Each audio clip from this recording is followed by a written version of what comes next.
오늘은 좀 차별에 대해서 또 사람을 외모로 취하는 것에 대해서 말씀을 나누려고 합니다. 먼저는 차별이라는 말, 여러분 차별 좋아하세요? 그렇지 않으시죠? 저희가 어떤 형태든지 간에 차별을 경험하면 참 그것만큼 기분 좋지 않은 것도 없다는 것을 알게 됩니다. 자, 차별은 사전적으로 둘 또는 여럿 사이에 차등을 두어 구별하는 것이다. 그렇게 정의되어져 있습니다. 예외적인 경우는 있겠지만 일반적으로는 차별이 좋게 사용되어지는 경우는 드뭅니다.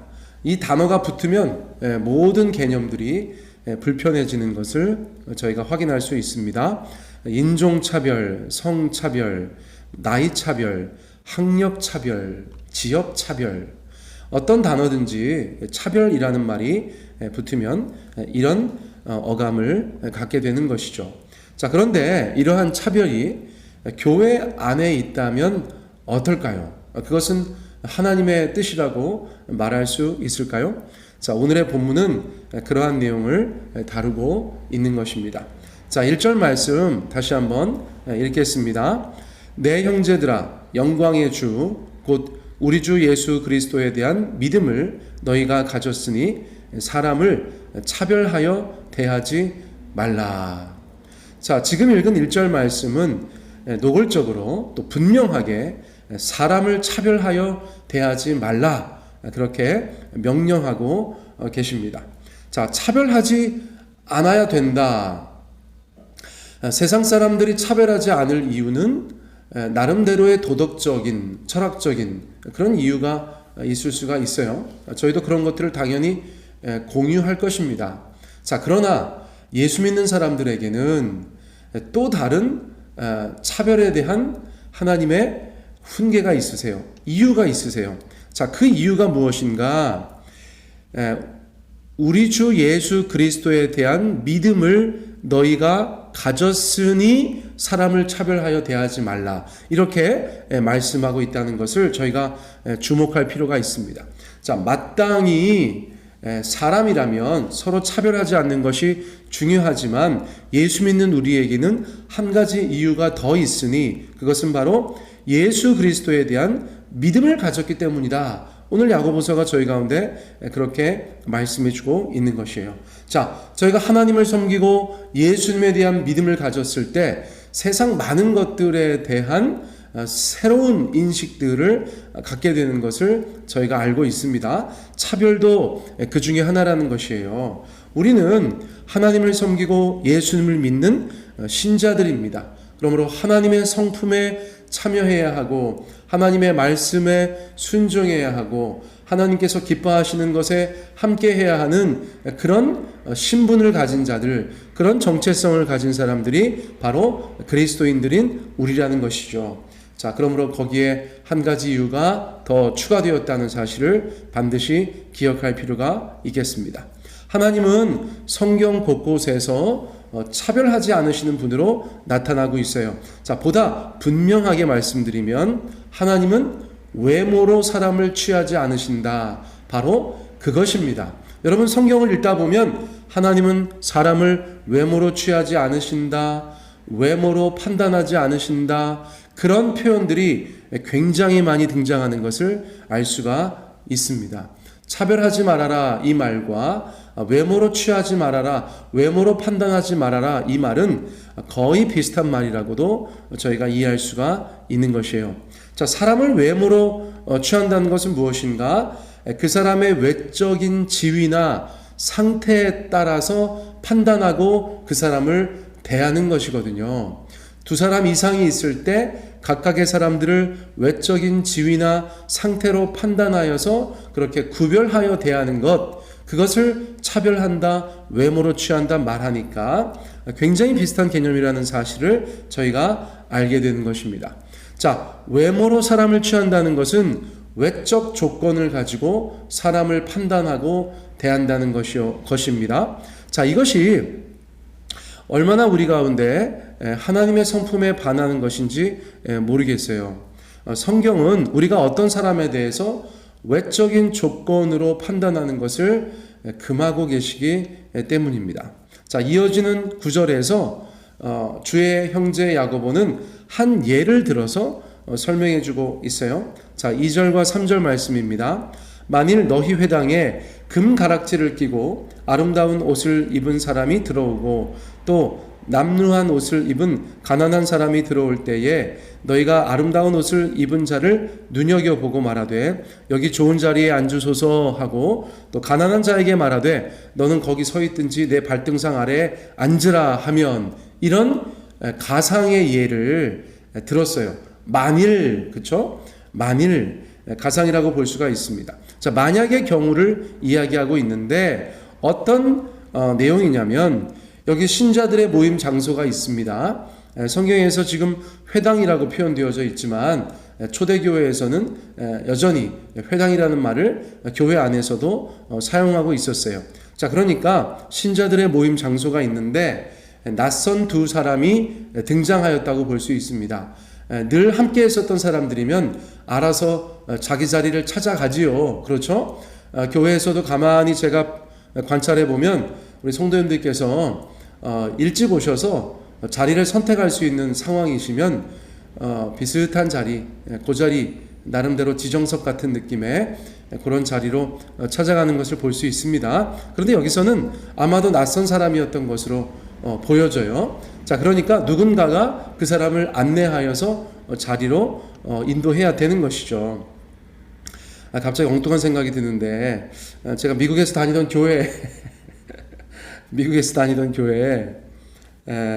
80대에 권사님이 계셨어요. 80대 권사님이 계셨는데 이분들이 이제 한국 떠난 지 오래되셨고 굉장히 재밌으십니다. 여러 가지 면에서 재밌으신데 어느 날 제가 다니던 교회에 방문자가 있었어요. 방문자가 있어서 일찍 오셨더라고요. 아무래도 뭐 방문자가 늦는 것이 조금 그러니까 일찍 오셨어요. 그래서 일찍 오셔가지고 예배당을 봤는데 나름대로 뭐 마음에 드는 자리가 있었겠죠. 그래서 그 자리에 가서 앉아 있었는데 교인들이 굉장히 당황했어요. 왜냐하면 그 자리는 아까 말씀드린 그 권사님의 지정석이라고 할 수 있어요.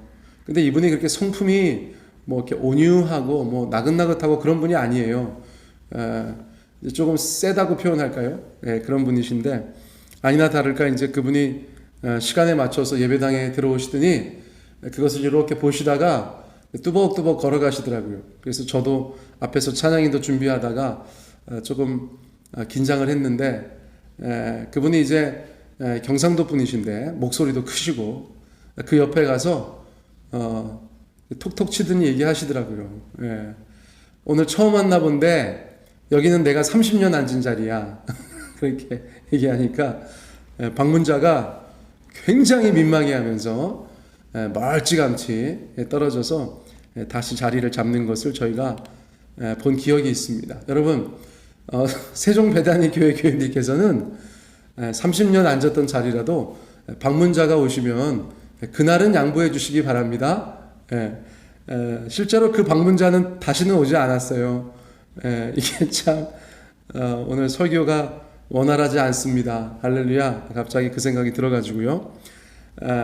처음 오는 사람들에 대한 교인들의 마음의 자세, 또 실제 태도, 이런 것들이 중요하다, 그런 생각이 드는데 다시 본문으로 돌아가겠습니다. 설교로 돌아가서 그런 낯선 사람들이 왔는데 너무 비교가 된다는 거죠. 겉모습이 우리가 계속해서 말하는 바 외적인 모습, 외적인 조건, 그 사람의 지위나 신분이나 상태, 이러한 것들이 너무 비교되는 거예요. 한 사람은 막 화려한 장신구를 하고 비싼 옷을 입고 들어왔어요.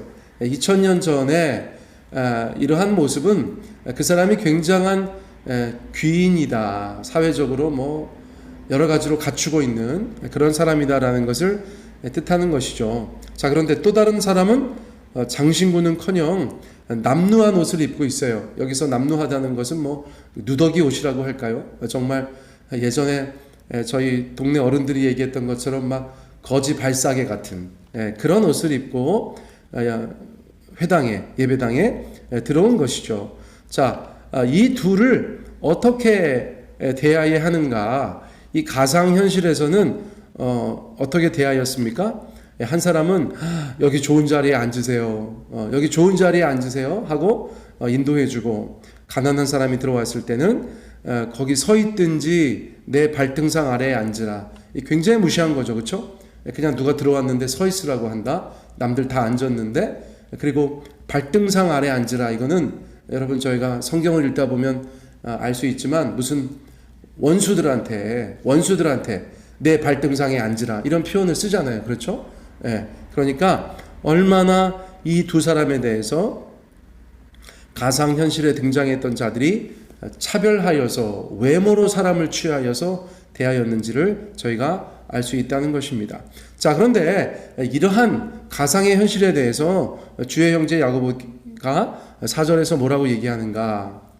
이러한 것은 너희끼리 서로 차별하며 악한 생각으로 판단하는 자가 되는 것이 아니냐, 그렇게 말씀하였다는 것이에요. 자, 이러한 반응의 이유가 무엇이라는 것입니까? 앞서 말씀드린 것으로 이야기한다면 마음속으로 차별하였기 때문에, 또는 외모로 사람을 취하였기 때문에 그렇게 표현할 수 있겠지만, 4절에서는 악한 생각으로 판단한 것이다, 이렇게 이야기하고 있어요. 굉장히 강한 언어로 이야기하고 있죠.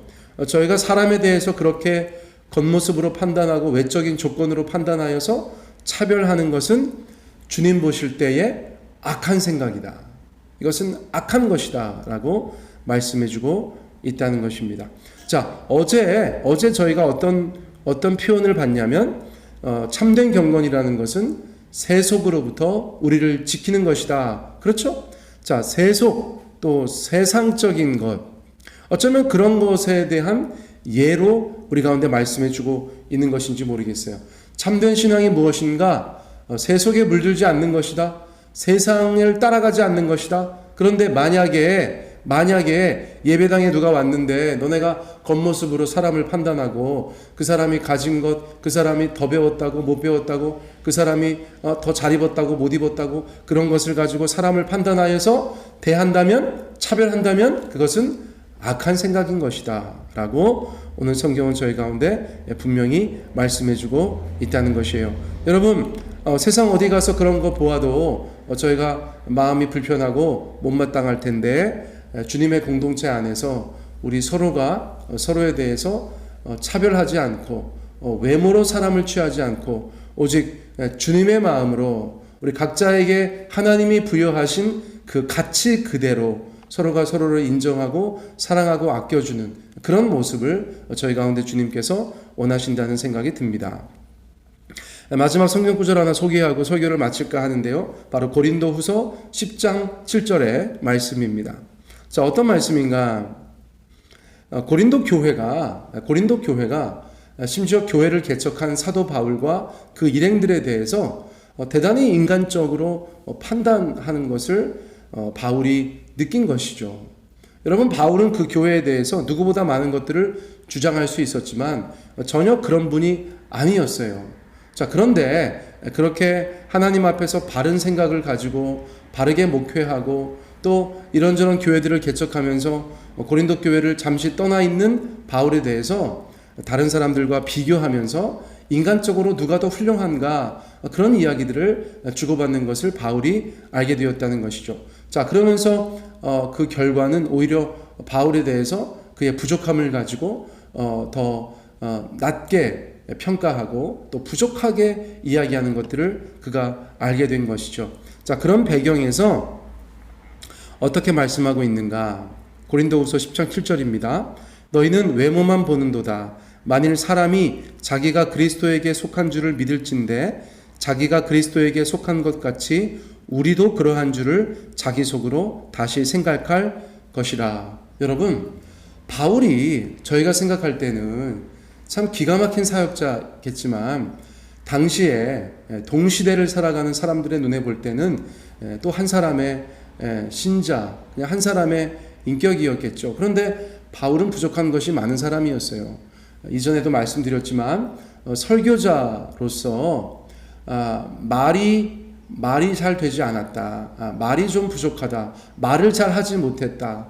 여러분, 그런 약점을 또 가지고 있었고 또 육신의 연약함도 가지고 있었어요. 이번 주에 제가 주일날 말씀을 좀 드리겠지만 바울은 스스로 고백하는 바 육체의 가시 사단의 사자가 그의 몸에 있었다고 저희가 이해하고 있습니다. 그런 여러 가지 연약함들, 기능적인 연약함, 또 신체적인 연약함, 그러한 연약함들을 가지고 있는 사람을 인간적으로 판단하여서 그렇게 대했다는 것, 그것에 대한 바울의 답변이 바로 이것이라는 거예요. 너희는 외모만 보는구나. 만일 사람이 자기가 그리스도에게 속한 줄을 믿을진데 자기가 그리스도에게 속한 것 같이 우리도 그러한 줄을 자기 속으로 다시 생각할 것이라. 야, 너네가 예수님 믿는다고 그래서 그리스도에게 속한 것을 믿고 그렇게 자기 자신은 굉장히 대단한 양 생각하는데 너네가 그렇다면 다른 사람들에게도 그러한 기준을 적용해봐. 세상에 그렇게 외모로 사람을 취해서 더 낫다 못하다 그렇게 평가받을 사람들은 없는 거야. 너네가 예수님 믿으면 나도 예수님 믿고 너네가 예수님 믿어서 고상한 사람들이면 나도 예수 믿어 고상한 사람이야 라고 사도 바울이 그런 뉘앙스로 말하는 것을 저희가 보게 된다는 것입니다. 자, 오늘의 말씀은 대단히 분명하죠. 이 말씀을 가지고 저희가 주님 앞에 적용할 수 있는 것은 앞으로 저희가 적어도 저희 교회 안에서 이제 이 말씀을 가지고 저희가 묵상하고 실천하는 것이 중요하겠죠. 그래서 서로 가운데 어떠한 형태든 눈에 보이는 외적 조건을 가지고 그 사람을 판단하여서 우리 마음에라도 차별하는 것이 아니라 우리 예수님 안에서 한 형제고 자매고 우리가 많은 것들이 서로 다르고 서로 가진 것에 차등이 있지만 그럼에도 불구하고 예수님 안에서 서로가 서로를 존귀히 여기고 서로 사랑하는 그런 교회 공동체가 되어야겠다고 믿습니다. 자, 그러한 것들이 우리 가운데 훈련되어지고 몸에 배웠을 때 우리가 어디 가든지 어떤 사람이든지 존귀히 대하고 그 사람을 외모로 취하지 않는 그런 하나님께서 기뻐하시는 성도의 삶을 살아갈 수 있게 될 줄 믿습니다.